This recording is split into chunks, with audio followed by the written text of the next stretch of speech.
we are greeted with patch 1.23. It seems like there is no other update coming today. The Fearless pack is what we were anticipating, so let's open up 2K to see what this brings to my faction. You know what's funny? Even though I've been playing WWE 2k25 this week just about every day, I haven't logged in, man. I've missed my logins and I missed every free reward. That's on me. I don't really play my faction like that, but let's check out this pack regardless. Fearless Series Deluxe Pack, 20 bucks. A few variations. This is going to be available for a while, it looks like. First up, we got Abyss. We got some diamonds. I see we got some high-rated diamonds at that, because Abyss is a 94 overall. His regular version is not that high. So then Rey Mysterio, Julia, Lita, and none of these are Persona. Great Khali, Jordan Grace, Damian Priest, Umaga. There's no Stephanie Vaquer here. We got even Lola Vice, and then just some regular cards. Keep in mind, if you're pulling, you're not guaranteed to get any of these cards, and these are just my faction cards with different overalls and artwork. That means that our update that we were anticipating for today just didn't happen. Look, at the end of the day, I'm not upset. Our expectations are our own, right? We're the ones that set them, and we're the ones that anticipate things based on what we see and, of course, what we imagine to see. We fabricate things to hype ourselves up sometimes, and this is one of those cases. The Fearless pack was never promoted as this big giant update or anything like that, but when you find out that there's names like Kane 98, Kane 03, John Cena 03 that have been data mined by What's the Status and posted early, you kind of get going with the idea that this is something that's going to happen a lot sooner rather than later, since it's already been placed within the game files. Clearly that couldn't be further from the truth, but it's not all that bad, right? They gave us this Fearless pack based on the Fearless pack that they had already revealed, so why expect anything else? Especially when you go to their Twitter page or any social media, you're going to notice that they haven't really posted anything. Whenever we get an update, they immediately give us a patch. This was one of those hidden updates for the My Faction content fans, and that's pretty much it. Last big patch that we got was for the island, and it ruined the commentary for many people on the Nintendo Switch, which has now been fixed as of last night. So check out your Nintendo Switch 2 edition if you haven't already, so you could download the update that fixes the commentary issues. Some people have been messaging me asking me for when's the next patch, and August is pretty much over. September's right around the corner. We do have that DLC dropping September 17th. So I don't think we're going to get anything significant from here to then, unless they give us Grande Americano. If they give us Grande Americano, then things may look a little different within a week or so. Now let's circle back to the My Faction stuff. We got some upcoming live events that have been revealed thanks to Witty Witterson. We have some pictures here to showcase.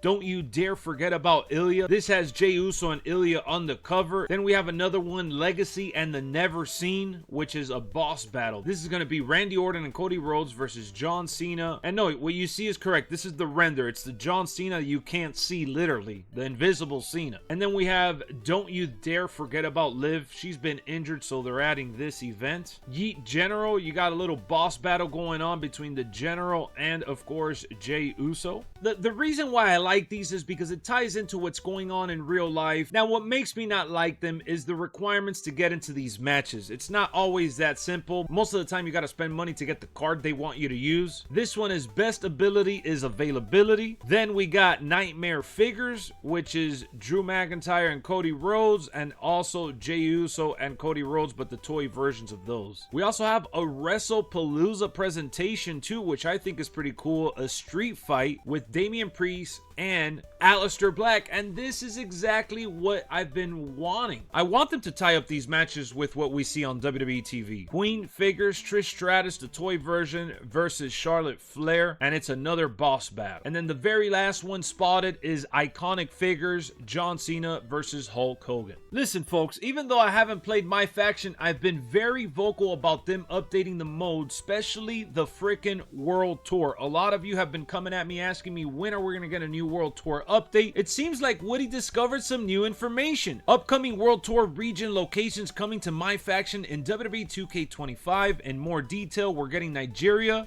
Ghana. These are the logos. And we got even more regions coming. Tokyo, Japan, Osaka, Japan, you know, different places in Japan, along with Riyadh, Saudi Arabia. And these are the logos. Very, very cool. Even though we didn't get the update we didn't expect, we still got a little update of information in terms of figuring out what's next for WWE 2K. So, again, it's not all that bad. I know you keep telling me you want Brock Lesnar. Yes, I get it. You want Brock Lesnar. The Beast Incarnate will eventually come. If not now, 2K26 will be the date. But hey, at least you can always go back and enjoy him in one of the older WWE games. And I want to give another shout out to What's the Status, because he put out the Becky Lynch belt. If you guys want to download the Becky Lynch Intercontinental title with the display here on each side plate, make sure you go ahead and search up What's the Status. It's going to be available on all platforms except Nintendo Switch 2. Search tags Becky WTS25 What's the Status as well, and you'll be able to find this Intercontinental title. And if you keep looking within his creations, you're also going to find this Alexa Bliss, which includes a custom portrait, hidden Alexa Bliss 20 commentary, and the 2018 attire.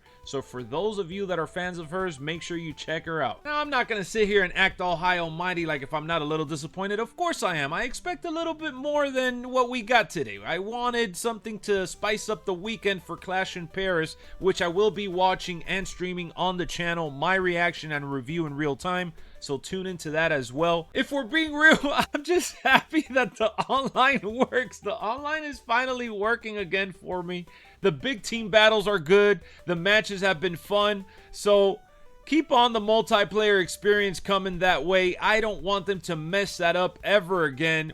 We still haven't gotten special guest referee and created arenas, but someday, somehow, I'm sure we'll get it, even if it's in 2K26. With Clash in Paris just a couple of days away, I think this is the perfect time for me to put in my predictions as well as you guys. So hit me up in the comments. Who do you think is going to win each match you see on your screen? First up, we got Roman Reigns versus Bronson Reed. Big Bronson Reed has been stealing his shoes, putting them as a Shula Fala, they call it. We know the big build here is Seth Rollins versus Roman Reigns. I don't know if it's going to be at WrestleMania or at another big PLE, but this is going to be a fun one regardless. So I'm just happy to have Roman back. I'm a big Roman fan. So between Roman and Bronson Reed, I honestly think Roman has to win this match. Even though it would be huge for Bronson Reed, it's already big enough to be stepping in the ring with Roman Reigns.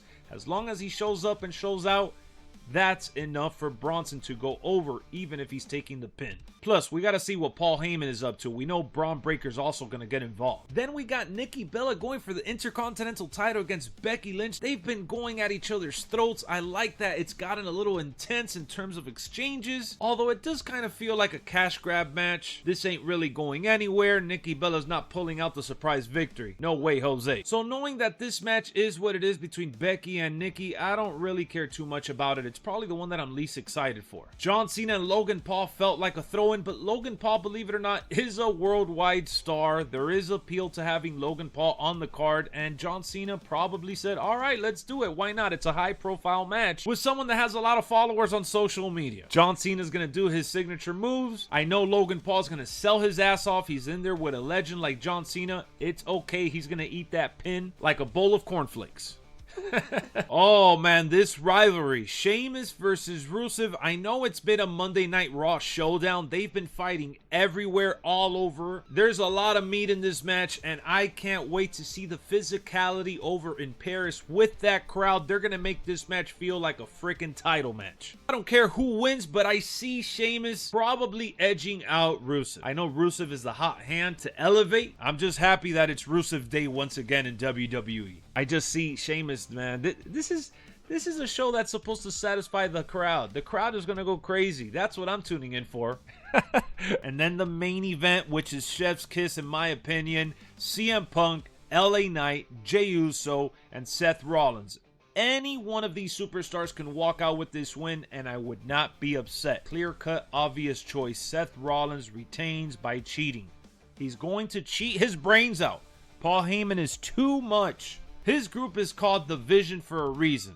they will see everything from a mile away, and they're going to interfere some way, somehow, to sneak away with the victory. If there's one person that can eat up the pin here and still survive, it's Jey Uso. I know CM Punk is going to come close, but there's just no way Seth Rollins is going to fold for CM Punk. LA Knight, I'm just happy he got called to the dance, right? LA Knight has been on a meteoric rise, and I feel like they nerfed him a little bit. He's kind of been lost in the sauce, traded him to Raw. Now he's going up against Seth. They had a good banger at Saturday night's main event, so this is going to be filled with fireworks. So Seth Rollins, Sheamus, Roman Reigns, John Cena, Becky Lynch. So that is all from me. Thank you for tuning in. We got more WWE 2K coming up. I'll see you on the next one.